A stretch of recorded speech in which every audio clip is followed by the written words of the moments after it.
மச்சி நிக்கும் எல்லாருக்கும் பேபே. இந்த மாதிரி நேரத்துல தான் தெளிவா நிதானமா முடிவு எடுக்கணும். சரக்கு இருக்கா இல்ல வாங்கணுமா? Holidays-nale, அது நம்ம GT Holidays தான். GT Holidays, South India's #1 travel brand. You know you are special when you're with GT Holidays.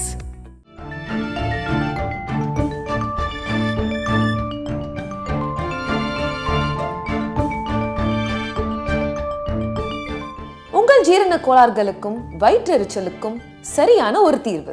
Touring talkies ரசிகர்களுக்கு வணக்கம். லென்ஸ் நிகழ்ச்சிக்கு போகிறதுக்கு முன்னால் இன்றைக்கி சூப்பர் ஸ்டார் ரஜினிகாந்துடைய பிறந்த தினம். அவருக்கு உங்கள் சார்பிலும் டூரிங் டாக்கீஸ் சார்பிலும் என் சார்பிலும் இனிய பிறந்தநாள் வாழ்த்துக்களை முதல்ல பதிவு செய்யணும் அப்படின்னு விரும்புகிறேன். Happy birthday to mister Rajinikanth.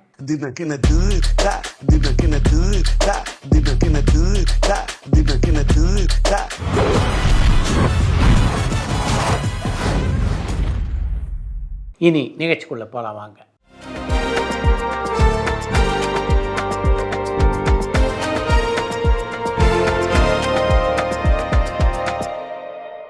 ரஜினிகாந்துக்கு இன்னைக்கு வாழ்த்து சொன்னீங்களா? அவர் இன்னைக்கு என்னெல்லாம் பண்ணார்னு ஐஸ்வர்யா கேட்டிருக்காங்க. பொதுவாக பிறந்த தினத்தன்று சூப்பர் ஸ்டார் ரஜினிக்கு நான் ஃபோன் பண்ணுவேன். நான் ஃபோன் பண்ண 1 மணி நேரம் அல்லது 2 மணி நேரத்தில் அவரிடமிருந்தே அழைப்பு வரும். அதற்கு பின்னாலே என்னுடைய வாழ்த்தை அவருக்கு சொல்வது தான் வழக்கம்.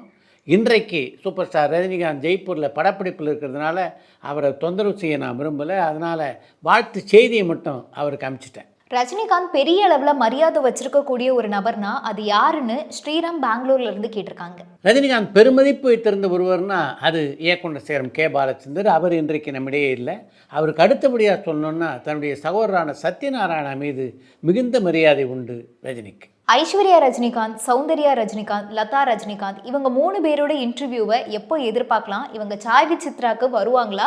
அண்ட் அது மட்டும் இல்லாமல் சௌந்தர்யா ரஜினிகாந்த் பொன்னியின் செல்வனோட வெப் சீரிஸை இயக்க போகிறதா சொல்லியிருந்தாங்களே, அதை அவங்க எப்போ ஸ்டார்ட் பண்ணுவாங்கன்னு ஐயப்பன் நெல்லையிலேருந்து கேட்டிருக்காங்க. சாய் விசித்ரா நேர்காணலை பற்றி பல முறை உங்ககிட்ட நான் சொல்லியிருக்கேன். இந்த நேர்காணலை பொறுத்த வரைக்கும் திரைப்பிரபலங்கள் எல்லோரையும் இந்த நிகழ்ச்சிக்குள்ளே கொண்டு வந்துடணும் அப்படின்றதான் என்னுடைய பேராசை. ஏற்கனவே பொன்னியின் செல்வன் கதை திரைப்படமாக வெளிவந்து மிகப்பெரிய வெற்றியை பெற்றிருக்கிறதுனால மீண்டும் அதை வெப் சீரிஸாக தயாரித்தா அந்த அளவுக்கு வரவேற்பு இருக்குமா அப்படின்ற சந்தேகம் அவங்களுக்கு இருக்குன்னு நினைக்கிறேன். அதன் காரணமாக தான் இதுவரையிலே அந்த படப்பிடிப்பை அவர்கள் தொடங்கவில்லை. பொதுவாக மேடைகளில் பயங்கரமாக பேசுவார் சூப்பர் ஸ்டார் ரஜினிகாந்த். ஆனால் லால் சலாமோட நிகழ்ச்சியில் ஐஸ்வர்யா ரஜினிகாந்த் மேடையில் வச்சு என்னோட அப்பா ஒன்றும் சங்கி இல்லை அப்படின்னு சொல்லும்போது ரஜினிகாந்த் கண் கலங்கினார். அப்போ எவ்வளோ வலி இருந்தால் அவர் அப்படி கண் கலங்கியிருப்பார் அப்படிங்கிறது தான் தோணுச்சு. அட்லீஸ்ட் அவருடைய வயதை பொருட்படுத்தியாவது அவரை இந்த மாதிரிலாம் ட்ரால் பண்ணக்கூடாது அப்படின்னு நான் நினைக்கிறேன். நீங்கள் அவருடைய நெருங்கிய நண்பராக இருக்கீங்க. உங்ககிட்ட எந்த ஒரு விஷயத்துக்காக அவர் ரொம்பவே வருத்தப்பட்டு பேசியிருக்காங்கன்னு மோகன் கரூர்லேருந்து கேட்டிருக்காங்க. மிகப்பெரிய சாதனையாளர்களை பொது வழியில் விமர்சிப்பதை பொதுவாகவே தவிர்ப்பது நல்லது அப்படின்னு நான் நினைக்கிறேன்.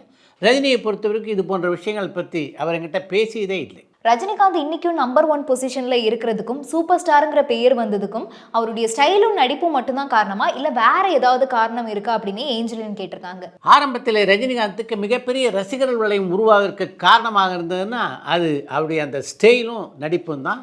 ஆனால் காலப்போக்கிலே அந்த ரசிகர்கள் வட்டம் அப்படியே நிலைத்து நின்றது என்றால் அதுக்கு முக்கியமான காரணம் ரஜினிகாந்துடைய எளிமையான பழக்கம். தர்மத்தின் தலைவன் தோத்தி காமெடி சீனையும் என் ஆசை மச்சான் படத்தோட தோத்தி காமெடி சீனையும் கம்பேர் பண்ணி ஒரு விஷயம் சொல்லணும்னா நீங்க என்ன சொல்லுவீங்கன்னு வேல் சென்னையில இருந்து கேட்டிருக்காங்க. தர்மத்தின் தலைவன் என் ஆசை மச்சான் 2 படங்களிலுமே அந்த வேஷ்டி காமெடி மிகச்சிறப்பாக அமைந்திருந்தது என்றாலும் தர்மத்தின் தலைவன் படத்திலே அதை கூடுதலாக ரசிகர்கள் ரசித்தார்கள் என்றால் அதுக்கு முக்கியமான காரணம் ரஜினிகாந்திடம் இயல்பாக உள்ள அந்த காமெடி சென்ஸ். எல்லாம் ரொம்ப மகிழ்ச்சியோட இருக்காங்க. நாட்டில் ஏதோ நல்ல நடந்துருக்கு. நடிகர் திலகம் சிவாஜி கணேசனுக்கும் சூப்பர் ஸ்டார் ரஜினிகாந்துக்கும் இருக்கக்கூடிய அந்த நட்பை பத்தி கொஞ்சம் சொல்ல முடியுமான்னு கணேஷ் திருவாரூர்ல இருந்து கேட்டிருக்காங்க. நடிகர் திலகம் சிவாஜி மீது அளவில்லாத மரியாதை வைத்திருந்தவர் சூப்பர் ஸ்டார் ரஜினிகாந்த். அதை பல சந்தர்ப்பங்களில் அவர் வெளிப்படுத்தி இருக்கிறார். நான் ஒரு தளபதி ஃபேன் தான், ஆனால் எனக்கு தலைவரை ரொம்ப பிடிக்கும். எல்லாரும் இல்லை, பட் ஒரு சில ஃபேன்ஸ் தலைவரை வந்துட்டு ரொம்பவே தப்பாக பேசுகிறாங்க. அதில் எனக்கு உடன்பாடு இல்லை. என்னோட கேள்வி என்ன, எல்சியூவில் தலைவரும் தளபதியும் சேர்ந்து நடிக்கணும் அப்படின்னு லோகே சொன்னால் கண்டிப்பாக தளபதி ஓகேன்னு தான் சொல்லுவார். ஆனால் தலைவர் அதில் நடிப்பாரா அப்படின்னு காயத்ரி அம்பத்தூர்லேருந்து கேட்டிருக்காங்க.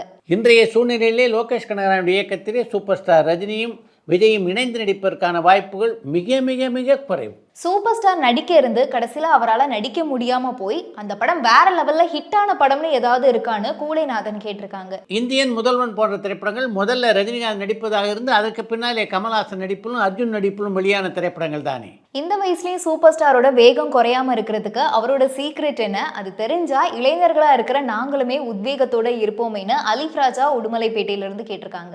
எந்த ஒரு பொறுப்பையும் ஏற்றுக்கொள்வதற்கு முன்னாலே எத்தனை முறை வேண்டுமானாலும் யோசிக்கலாம். ஆனால் ஏற்றுக்கொண்டதற்கு பின்னாலே அதுக்கு முழுமையான உழைப்பை தர வேண்டும் அப்படின்றத தாரக மந்திரமாக கொண்டவர் சூப்பர் ஸ்டார் ரஜினிகாந்த். அவருடைய வேகம் குறையாமல் இருப்பதற்கு அது ஒரு முக்கியமான காரணம். தளபதி படத்தை நான் இது வரைக்கும் எத்தனை தடவை பார்த்தேனே எனக்கு தெரியல. நான் நிறைய தடவை பார்த்துருக்கேன். ஆனால் ஒவ்வொரு தடவை பார்க்கும்போதுமே எனக்குள்ள ஒரு எக்ஸைட்மெண்ட் தான் வரும். ஏன்னா அந்த படத்தில் எல்லாரோட நடிப்பும் சூப்பராக இருக்கும். அண்ட் முக்கியமாக சூப்பர் ஸ்டார் அதில் ரொம்ப அழகாக பெர்ஃபார்ம் பண்ணியிருப்பாரு. இன்னைக்கு கூட அந்த படம் ஒரு கல்ட் கிளாசிக் படமாக தான் இருக்குது. நீங்கள் தளபதி படம் பார்த்துட்டு உங்களுக்கு பிடிச்ச சீன் எது அப்படின்னு ஜெயராஜ் கேரளாவிலேருந்து கேட்டிருக்காங்க. மணிரத்னத்துடைய இயக்கத்தில் உருவான தளபதி திரைப்படம் ரசிகர்கள் கொண்டாடுகின்ற படமாக இன்று வரையிலே இருக்கிறது என்றால் அதுக்கு பல காரணங்கள் இருக்குது. முதல் காரணம் அந்த படத்துடைய வித்தியாசமான திரைக்கதை, இரண்டாவது அந்த படத்திற்கான நட்சத்திர தேர்வு, மூன்றாவது இளையராஜாவுடைய இசை. மற்ற திரைப்படங்கள் இளையராஜா இசையமைச்சதுக்கும் தளபதி படத்தில் இசையமைச்சதுக்கும் மிகப்பெரிய வேறுபாடு உண்டு. அதை நல்லா கவனித்து பார்த்தீங்கன்னா உங்களுக்கு தெரியும். அந்த படத்தை பொறுத்த வரைக்கும் சிம்பொனி இசை கலந்த மாதிரி ஒரு இசையில் மிகச்சிறப்பாக பாடல் அமைத்திருந்தார் இளையராஜா. அதுக்கு முன்னால் அவருடைய எந்த படத்திலும் அப்படி ஒரு இசையை வெளிப்பட்டதில்லை அப்படின்றது தான் முக்கியமான விஷயம். அந்த படத்தில் என்னை ரொம்ப கவர்ந்த காட்சின்னா அது மம்முட்டிக்கிட்ட நட்பினுடைய சிறப்பை பற்றி ரஜினிகாந்த் பேசுவாரே அந்த காட்சி. சூப்பர் ஸ்டார் ரஜினிகாந்தை பற்றி பல பேர் மேடைகளில் ரொம்ப தரக்குறைவாக பேசிட்டு அதுக்கப்புறம் அவரை நேரில் போய் சந்திப்பாங்க.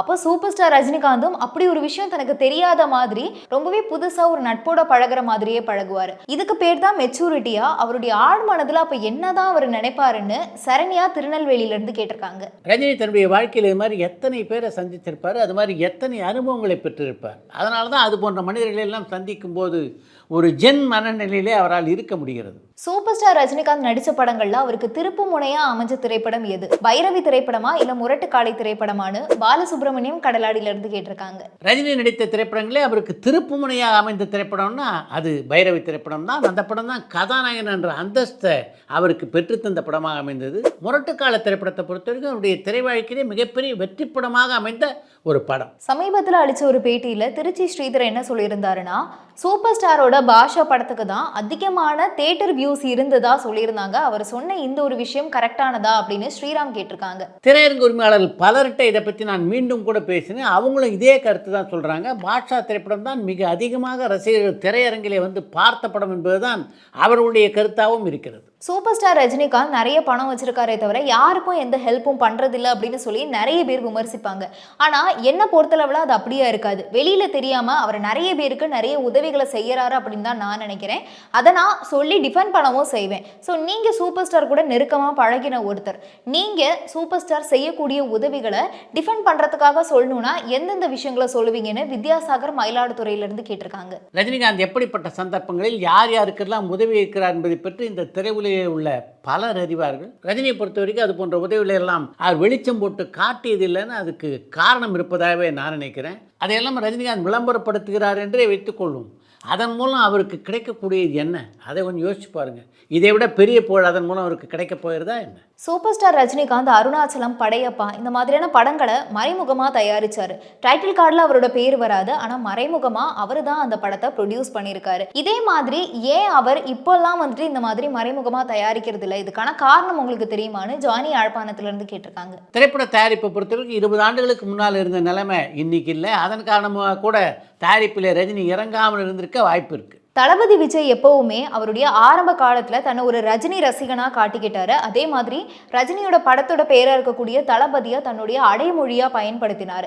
இந்த மாதிரியான விஷயங்கள் தான் அவரை படிப்படியாக முன்னேற்றி இன்னைக்கு நம்பர் 1 பொசிஷனில் கொண்டு போய் நிறுத்திருக்குன்னு நான் நினைக்கிறேன். இதை பற்றி உங்களோட கருத்து என்னன்னு சாத்தூர்லேருந்து ரவிக்குமார் கேட்டிருக்காங்க. ஆரம்பத்தில் இதனுடைய வளர்ச்சியிலே சூப்பர் ஸ்டார் ரஜினிகாந்துக்கு பங்கு இருக்கிறது என்பதை விஜயே ஒப்புக்கொள்வார். சூப்பர் ஸ்டார்னு டைட்டில் வரும்போது அதோட தீம் மியூசிக்கும் சேர்ந்து வரும். அந்த தீம் மியூசிக்கை தேவா தான் கம்போஸ் பண்ணியிருந்தாரு. ஒவ்வொரு தடவையும் இந்த தீம் மியூசிக்கை யூஸ் பண்ணும் போதும் தேவாவுக்கு ராயல்டி கொடுக்கணுமா அப்படின்னு எருமப்பட்டியிலிருந்து சிவா கேட்டிருக்காங்க. சூப்பர் ஸ்டார் என்ற டைட்டிலுக்கு பின்னாலே ஒலிக்கின்ற அந்த தீம் இசைக்காக தேவா எந்த திரைப்பட தயாரிப்பாளரிடமிருந்தும் ராயல்ட்டி பெற்றதாக தெரியல. அப்படி ராயல்ட்டியை கேட்டு வாங்கியிருந்தார் என்றால் இப்போது இருப்பதை விட பல மடங்கு கோடீஸ்வரராக தேவா இருந்திருப்பார்.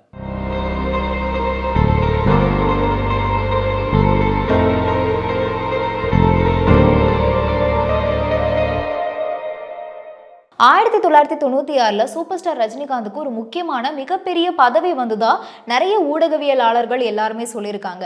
ஆனா அந்த பதவி கிடைச்ச போது சூப்பர் ஸ்டார் பெருசா நிறைய படங்கள்லாம் நடிக்காம தான் இருந்தாரு. ஆனா படங்கள்லயும் பெருசா நடிக்காம இருந்த காலகட்டத்துல ஏன் அந்த பதவியை அவர் ஏத்துக்கல, ஏன் அவர் அந்த பதவிக்கு வரல, அண்ட் முக்கியமா இவரை மாதிரி வேற ஏதாவது நடிகர்கள் ஒரு பெரிய பதவி கிடைச்சு அதை வேண்டாம்னு சொல்லியிருக்காங்களான்னு ஜானி யாழ்ப்பாணத்துல இருந்து கேட்டிருக்காங்க. ரஜினியை பொறுத்த வரைக்கும் எப்போதுமே பதவியை தேடி அவர் ஓடியதில்லை. அதன் காரணமாக கூட அது போன்ற பதவியில் அவரை தேடி வந்தபோது அதை ஏற்றுக்கொள்ளாமல் அவர் இருந்திருக்கலாம் அப்படின்னு நான் நினைக்கிறேன். ரஜினிகாந்த் இன்றைக்கு இருக்கின்ற நிலை இருக்கிறது, அதை விட மிகப்பெரிய அந்தஸ்தை வேறு எந்த பதவியும் அவருக்கு பெற்று தந்துவிட முடியாது அப்படின்றது தான் என்னுடைய எண்ணம்.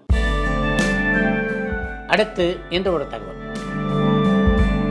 சூப்பர் ஸ்டார் ரஜினிகாந்தை அறிமுகப்படுத்தியவர் இயக்குனர் சிகரம் கே பாலச்சந்தர் என்பது உலகம் அறிந்த விஷயம். சூப்பர் ஸ்டார் ரஜினிகாந்தினுடைய பிறந்த நாளான இன்று அவரை அறிமுகப்படுத்திய இயக்குனரான பாலச்சந்தர் அவரை பற்றி என்ன சொல்லியிருக்கிறார் அப்படின்றது தான் உங்களோடு நான் பகிர்ந்து கொள்ள வேண்டும் என்று நினைக்கிறேன். நான் பாலச்சந்தரின் பள்ளி மாணவன் என்று ரஜினி பல மேடைகளிலே சொல்லியிருக்கிறார். ஆனால் நான் அறிமுகப்படுத்தியது இந்த ரஜினிகாந்தை இல்லை. இந்த ரஜினி அவருடைய திறமையால் உருவானவர். ரஜினிக்கு ஒரு காலகட்டத்திலே நான் சந்தர்ப்பம் அளித்தேன், இந்த திரையுலகுக்கு அவர் யார் என்பதை காட்டினேன். ஆனால் அதற்கு பின்னாலே ஒரு காலகட்டத்திலே இந்த திரையுலகையே வென்றவர் ரஜினி. என்னோடு எந்த மேடையிலே அமர்ந்திருந்தாலும் ஒரு விதமான பதட்டத்தோடு தான் அந்த மேடையிலே அமர்ந்திருப்பார் ரஜினி. என் மேலே அவருக்கு அந்த அளவுக்கு அளவு கடந்த மரியாதை. என் பார்வையிலே ரஜினி நான் தேர்ந்தெடுத்த கருப்பு குதிரை. மற்றவர்கள் கரையிலே தயங்கி தயங்கி நின்று கொண்டிருந்த போது அலையிலே சவாரி செய்தவர் ரஜினி. சூப்பர் ஸ்டார் என்பது அவருடைய பரம்பரை அவருக்கு பெற்றுத்தந்த கிரீடம் இல்லை, ரஜினிகாந்தே உருவாக்கிய ஒளி வட்டம். அதை அவரிடமிருந்து யாராலும் எக்காலத்திலும் பறிக்க முடியாது. அந்த கிரீடம் அவருக்கு மட்டுமே சொந்தமானது என்று இன்றைக்கு 12 ஆண்டுகளுக்கு முன்னாலே ரஜினியுடைய பிறந்த தினத்தன்று ஒரு கட்டுரையிலே பதிவு செய்திருக்கிறார் இயக்குனர் சிகரம் கே பாலச்சந்தர். அன்புக்குரிய டூரிங் டாக்கீஸ் ரசிகர்களுக்கு வணக்கம். சூப்பர் ஸ்டார் ரஜினிகாந்தை பற்றி பேசுகிறதுன்னா நாள் இல்லை, வாரம் இல்லை, மாதம் இல்லை, வருடக்கணக்கிலே பேசி கொண்டிருக்கலாம். அந்த அளவுக்கு அவரை பற்றி பல சுவையான செய்திகள் இருக்கின்றன. சூப்பர் ஸ்டார் ரஜினி தன்னுடைய 75வது பிறந்த தினத்தை கொண்டாடுகின்ற இந்த தருணத்தில் இந்த வருடம் முழுவதும் தினமும் சூப்பர் ஸ்டார் ரஜினியை பற்றி ஒரு சிறப்பு தகவலை உங்களோடு பகிர்ந்து கொள்ள வேண்டும் என்று டூரிங் டாக்கீஸ் முடிவெடுத்திருக்கிறது. தினமும் அந்த நிகழ்ச்சியை பார்த்து ரசித்து விட்டு உங்களுடைய கமெண்ட்டுகளை பதிவு செய்யுங்கள். நன்றி, வணக்கம். நீங்கள் பாலச்சந்தர் பாணியில் நீங்கள் படம் எடுங்கன்னு உங்கள் அப்பா கிட்ட சொன்னபோது அப்பா என்ன சொன்னார்? அப்பா ஃபாதர் வந்துட்டு லைக் பண்ணார். அது வந்துட்டு பாலச்சந்தர் வந்துட்டு ஒரு நல்ல ஒரு திறமையான டைரக்டர் தான். ஏன்னா அவர் படங்கள்லாம் பார்த்துருக்கேன், அரங்கேற்றம் அதெல்லாம் பார்த்தபோது ஃபாதர் ரொம்ப இது பண்ணியிருந்தது. அதனால் நிச்சயமாக இளநரங்க சில மனிதர்கள் படத்தில் லக்ஷ்மி எப்படி தேர்வு செய்யப்பட்டாங்க? லக்ஷ்மியை பொறுத்த வரைக்கும் நான் ஓப்பனாகவே சொல்லுவேன், தொந்தரவு தான் எங்களுக்கு அந்த படத்தில். ஏன்னா இவங்க அந்த அம்மா இப்போ பிஸி. பரபரப்பான சினிமா செய்திகள், நட்சத்திரங்களின் பேட்டிகள், சினிமா வரலாறு ஆகியவற்றை பார்க்கவும் படிக்கவும் உங்களுக்கான இணையதளம் touringtalkies.co.